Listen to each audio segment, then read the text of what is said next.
Good morning again, KCU family. Every single time we do one of these, I know we start by saying hopefully that you all are adjusting well at home, and I genuinely mean that. I know there's talks about when things might reopen soon and things like that, and there's some hope, but probably some fear there as well. So I'm just praying in earnest for all of you and decisions that you have to make, places you may work, decisions for the school, what the summer is going to look like for many of you.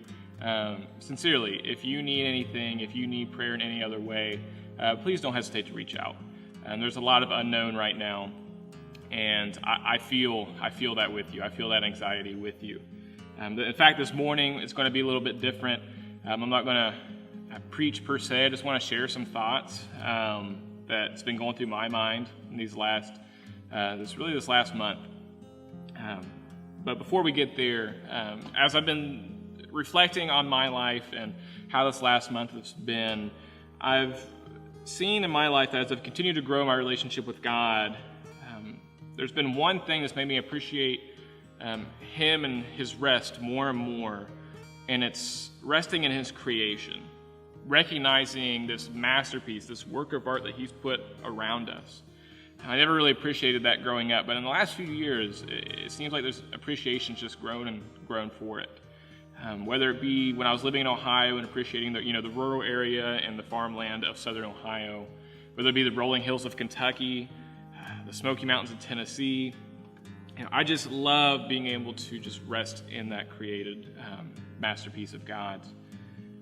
But the one thing that I've longed for since this has started, and I don't know why, if my wife watches this, she'll probably scoff at this, but the one place I've longed for during this time is sitting on the beach in front of the ocean and just relaxing.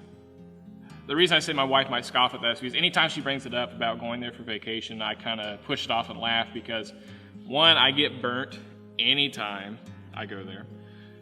Two, I'm not a summer guy, so if we're going, it needs to be when it's cool and the water's too cold to go in anyway. Three, I'm not a big, I don't like being in crowds a lot. For every reason, it makes me nervous. So that seems like the antithesis of a place I'd want to go. But I've continued to want to be there this last month for whatever reason. I think one reason is because anytime I do go to the beach, as much as I might complain about it, is I find myself, sitting on the beach and looking out at the ocean and just being able to rest. I can look at this vast creation, this vast ocean, to where I can't even see on the other side. And I always find rest in knowing that God made something so large, but He still cares for, little old me sitting there staring at it. And it wasn't until about 8 years ago that I ever really considered how vast the ocean actually is.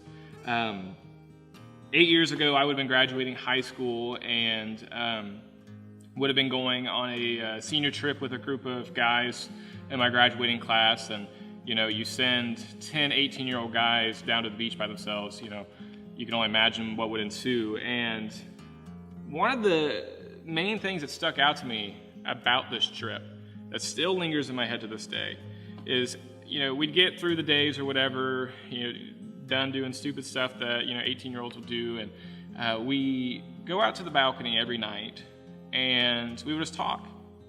We would enjoy the breeze coming from the ocean. We listen to, the ocean and the waves cracking and stuff like that. And we just talk about life, talk about hopes, future aspirations, what life was going to look like. But there was one night in particular that me and a couple of the guys were out on the balconies, and one of my friends, who's kind of the class clown, who was always the one talking, was really quiet. And he was just intently staring at the ocean. And it almost seemed as if something was wrong. So, I piped up and asked him, hey man, what are you thinking about? What's going on? And he goes, again, really intently, there has to be at least 20 gallons of water out there.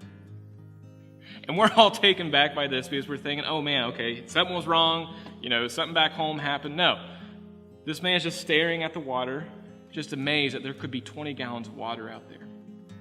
So with a quick Google search, we remind him that Yeah, there is at least 20 gallons. In fact, there's an estimated 352 quintillion gallons of water in the ocean. So in a sense, he was right.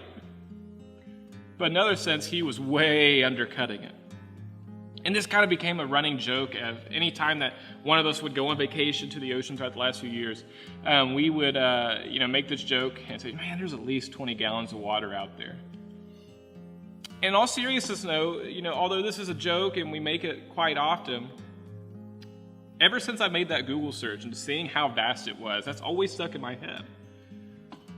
And then as I've grown my relationship with God, how could God create something so vast but still care for me?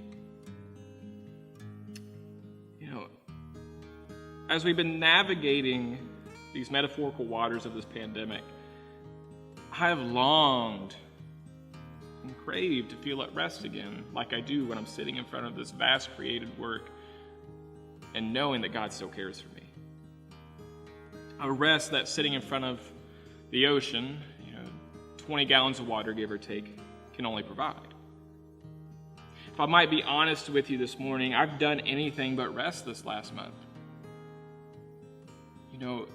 Providing these chapel devotionals, writing small group discussion guides, providing spiritual disciplines for people to try at home. Even in the midst of that, I have just felt so uneasy. And it's one of those things that I can't explain. My anxiety's been through the roof. There's been days where, guys, it's been hard to get out of bed because I don't want to encounter the next curveball that might be thrown at us. It's tough. We need rest. We can't act like this isn't a hard time. But it kind of hit me out of nowhere the other day as I was thinking about this and just thinking about how uneasy I was and how much I really wanted to rest, needed to rest, that perhaps my hope shouldn't be in a day when this virus subsides and things go back to normal. Perhaps my hope shouldn't be when I can take eventually a vacation and just sit on the beach again. Perhaps my hope shouldn't be just in creation, but perhaps it should be in the Creator. Perhaps my hope should be found solely in Jesus, where it should have always been.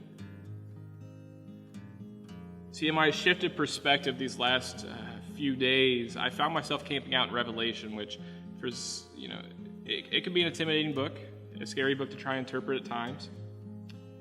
But one thing that's certain in Revelation is that Jesus is alive, He is coming back, and He is making all things new. There will be a day that outweighs in beauty all the things that we find beautiful today.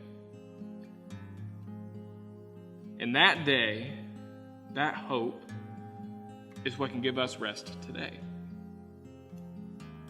And I told you this morning's going to be a little bit different. I actually just want to read to you a devotion that I read probably about 4 years ago, and I find myself coming back to, several times every year when I am uneasy and I need that rest, and I'm longing for that day. This devotion is centered around Revelation 21:1, which says, "Then I saw a new heaven and a new earth, for the first heaven and the first earth had passed away, and there was no longer any sea." So if you would, just listen intently to these words this morning. The devotion reads, "Scarcely could we rejoice at the thought of losing the glorious old ocean. The new heavens and the new earth are none the fairer to our imagination, if indeed, literally there is to be no great and wide sea with its gleaming waves and shelly shores. So is not the text to be read as a metaphor, tinged with the prejudice with which the Oriental mind universally regarded the sea in the olden times? See, a real physical world without a sea, it's mournful to imagine. It seems like it would be an iron ring without the sapphire which made it precious. There must be a spiritual meaning here. But in this new dispensation, there will be no division. You see, the sea separates nations and it sunders peoples from each other. To John and Patmos, the deep waters were like prison walls, shutting him out from his brethren and his work. There shall be no such barriers in the world to come. Leagues of rolling billows lie between us, and many a kinsman whom tonight we prayerfully remember. But in the bright world to which we go, there shall be unbroken fellowship for all the redeemed family. So in this sense, there shall be no more sea. The sea is the emblem of change, with its ebbs and flows, its glassy smoothness, and its mountainous billows, its gentle murmurs, and its tumultuous roarings. It is never long the same. Slave of the fickle winds and the changeful moon, its instability is proverbial. See, in this mortal state, we have too much of this. Earth is constant only in her inconsistency. But in the heavenly state, all change shall be unknown, and with it all fear of storm to wreck our hopes and drown our joys. You see, the sea of glass glows with a glory unbroken by a wave. No tempest howls along the peaceful shores of paradise. Soon shall we reach that happy land where partings and changes and storms shall be ended. And Jesus, yes, Jesus will waft us there. Are we in him or not? This is the grand question. Are we in him, KCU family? Is our hope in the Creator and not the creation? Is our hope in a risen Savior who is alive today and who will come like a thief in the night? I pray our hope can be maintained in him. And I hope that we can join the beloved disciple John as he concludes Revelation in our scriptures when Jesus prophesies, "Yes, I'm coming soon." He responds, "Maranatha, come, Lord Jesus." Let us have that boldly on our tongues going forward, no matter what tomorrow brings. I pray for grace and peace to you. Maranatha. See you next week.